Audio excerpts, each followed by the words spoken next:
আসসালামু আলাইকুম।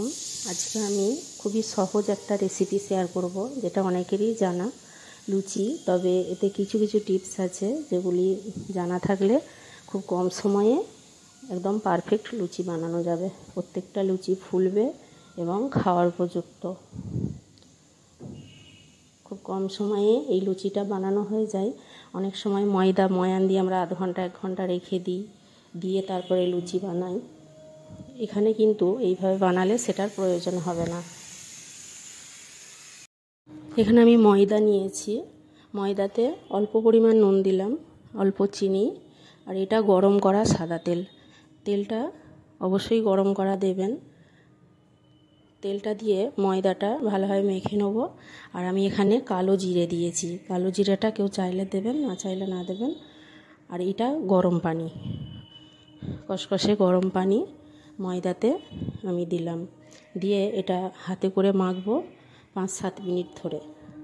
কারণ এই ময়দা মেখে আমাকে আধ ঘন্টা 1 ঘন্টা রাখার প্রয়োজন হবে না। এটা আমি হাতে করে 5-7 মিনিট মেখে নিয়ে সঙ্গে সঙ্গে আমি লুচিটা বানাবো। এখন অনেক আত্মীয়ই আছেন যারা কারোর বাড়িতে গেলে ফোন না করে আসে, যাতে করে ঝামেলা না হয় আর কি।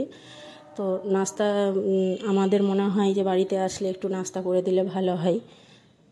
তো খুব কম সময়ে বাড়িতে ময়দা আর এই কটা উপকরণ থাকলেই 10-15-20 মিনিটের মধ্যে এই নাস্তাটা অনায়াসেই রেডি করে দেওয়া যাবে। আর দোকানে যদি নাস্তা কিনতে যাওয়া যায়, এমনিতেই আধ ঘন্টা সময় লেগে যাবে লাইনে দাঁড়িয়ে থাকতে।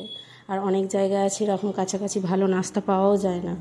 সুতরাং এই টিপসগুলো জানা থাকলে খুব কম সময়ে এইভাবে মনের মতো লুচি বানিয়ে ফেলুন।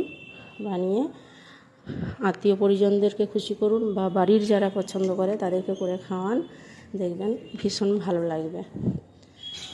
এইভাবে লুচিটা এই সাদা তেলে ছেঁকে নিয়েছি। যতক্ষণে তেলটা আমি কড়াই গরম করতে দিয়েছিলাম, তারপরে আমি লুচিগুলো বেলেছি। আর তেলটা খুব ভালোভাবে গরম হতে হবে। তারপরে হাই ফ্লেমে রেখে লুচিগুলো ভেজে নিতে হবে। যদি দেখেন তেলটা খুব বেশি গরম হয়ে গিয়ে লুচিগুলো বেশি লাল হয়ে যাচ্ছে, তখন গ্যাসের ফ্লেমটা একটু লোয়েতে রেখে তারপরে লুচিগুলো এইভাবে ভেজে দিতে হবে। এটা বাচ্চাদের টিফিন টাইমেও বাচ্চারা অনেক সময় শখ করে, মা লুচি টিফিন দিবে। লুচি আলুর দম এইভাবে বানিয়ে টিফিন দেওয়া যায়, বাচ্চারা খুব খুশি হয়ে যায়। তো মাঝে মধ্যে শখের ওপরে এরকম খাবার বানাতেই পারেন, দেখবেন ভালো লাগবে। ভালো লাগলে অবশ্যই একটা